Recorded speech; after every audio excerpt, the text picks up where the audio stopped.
3 মিটাৰৰ কাৰণ 3 মিটাৰ হলে পিন্ধিবলৈ খুব আৰাম হয়। এতিয়া বেছি সময় দেৰি নকৰি ভিডিঅ'টো আৰম্ভ কৰিব লৈছো। আপোনালোকে যেতিয়া ধুতিখন নিজৰ কাৰণে কিনিব তেতিয়া দুডাল ভিডিঅ'টোত দেখুওৱা মতে তাতে দুডাল আপুনি টেইলাৰৰ সৈতে চিলাই কৰি লৈ আনিব পাৰে এই ৰছী দুডাল, কাৰণ আমি নতুন সকলে যিসকলে পিন্ধে তেওঁলোকৰ হয়তো ধুতিখন খুলি যোৱাৰ চান্স থাকে। গতিকে ৰছী কেইডাল যদি নিজে চিলাই ল'ব পাৰে তেতিয়াহ'লে ধুতিখন জাগাতে থাকি দেখিছে ৰছী দুডাল থাকিলে আৰাম হয় পিন্ধিবৰ কাৰণে, গাঁঠি দিয়াত আচলতে সহজ হয়। ধুতিখন পিন্ধাৰ পিছত কাপোৰ ৰাইট চাইডে আৰু লেফ্ট চাইড থাকিব। সেই দুইখন কাপোৰ আপুনি বেক চাইডে অকণমান পঠাই দিয়ক।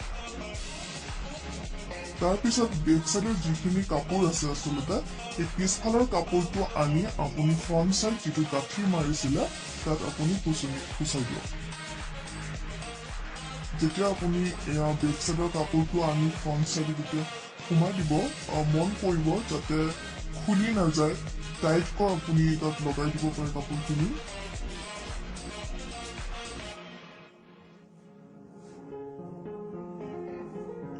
এতিয়া সোমাই দিয়াৰ পিছত ফ্ৰণ্ট চাইডৰ আৰু বেক চাইডৰ যিখিনি কাপোৰ আছিলে সেই কাপোৰখিনি ভালদৰে মিলাই লওক।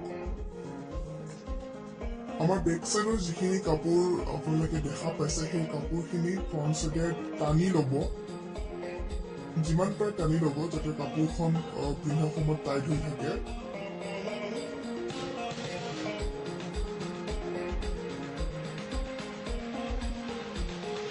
তাৰপিছত যিখিনি আমি কাপোৰ টানি আনিছিলো ধুতিখন টাইট কৰি লোৱাৰ সময়ত যিখিনি এক্সট্ৰা কাপোৰ থাকে সেই কাপোৰখিনি বেক চাইডে গৈ সোমাই ল'ব লাগিব।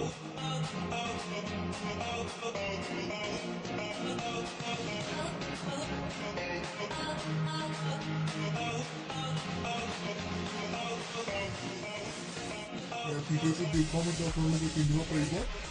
বেক চাইডে যিখিনি এক্সট্ৰা কাপোৰ আছিলে সেইখিনি আমি বেক চাইডে আমি সোমাই দিছোঁ।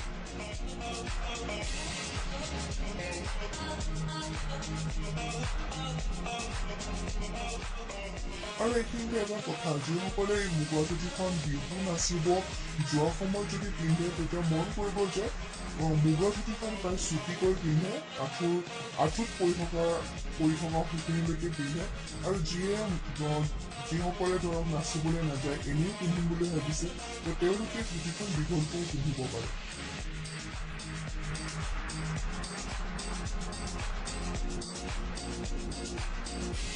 যিখিনি কাপোৰ প্ৰথমতে কঁকালত গাঁঠিটোৰ ভিতৰত যেতিয়া সোমাই দিছিলে সেই কাপোৰখিনি টাইট কৰি কুচি পেলাই আকৌ এটা দুই চাইডে সোমাই দিব পাৰে।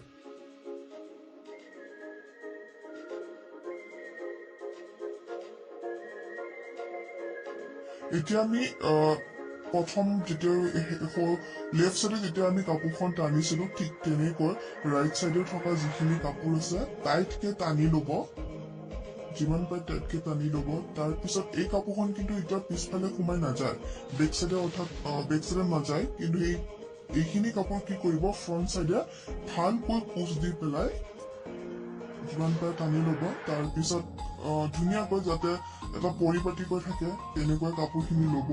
লৈ পেলাই কি কৰিব, এতিয়া সেই এক্সট্ৰা কাপোৰখিনি আপুনি ভিতৰলৈ সোমাই দিব, আৰু এই যিখিনি আপুনি এক্সট্ৰা কাপোৰখিনি সোমাই দিব সেই কাপোৰখিনি চাইডলৈ সোমাই দিব, আৰু যাতে দেখিবলৈ যাতে বেয়া নালাগে। যিসকলে নাজানে পিন্ধি পোৱা নাই তেওঁলোকে এই ভিডিঅ'টো চাই ধুনীয়াকৈ শিকি ল'ব পাৰিব, আৰু ইমানো টাফ নহয়। যিসকলে নাচি থাকে তেওঁলোকৰ কাৰণে উৰি যোৱাৰ চান্স থাকে, তেওঁলোকে এটা পিন মাৰি ল'ব পাৰে, চেফটি পিন মাৰি ল'লে তেওঁলোকৰ নিজৰ কাৰণে সুবিধা হয়। আৰু যিসকলে নেনাচে এনেই পিন্ধিম বুলি ভাবিছে মইতো অলৰেডি ক'লোৱে তেওঁলোকে দীঘলকৈ পিন্ধিব পাৰিব। আপোনালোকে চালেই যে বাবুচাই ধুতিখন পিন্ধি আছে, প্ৰথমতে সিও মুগা ধুতি পিন্ধিব নাজানিছিল, একমাত্ৰ আপোনালোকৰ কাৰণে সি শিকিছে আৰু এই ভিডিঅ'টোত সহায় কৰিছে।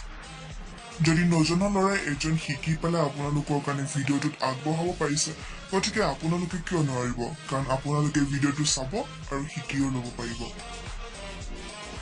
এতিয়া আমাৰ এজন ঢুলীয়াৰ কাৰণে মুগা চাৰ্টটো পিন্ধিলে তাৰপিছত ধুতিখন পিন্ধিলে এটা কমি থাকে আৰু সেইখন হৈছে টঙালি। মই এই কাৰণে কৈছো কাৰণ বহুতো অসমীয়াই নিজৰ সম্পদ নিজৰ বস্তুৰ সেইদিনা নাযাওঁ, বহুতো ল'ৰাৰ মুখত শুনো টঙালিনো কেনেকুৱা, গতিকে মই চিনাকি কৰাই দিব বিচাৰিছো মোৰ এই ভিডিঅ'টো।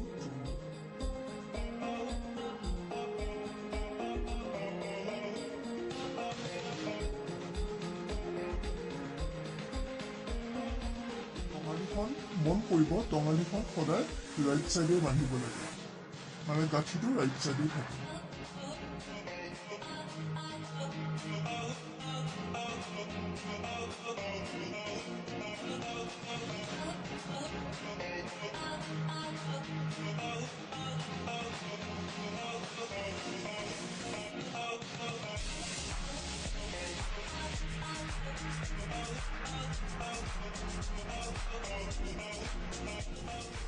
আৰু এয়া হৈছে হাঁচতি,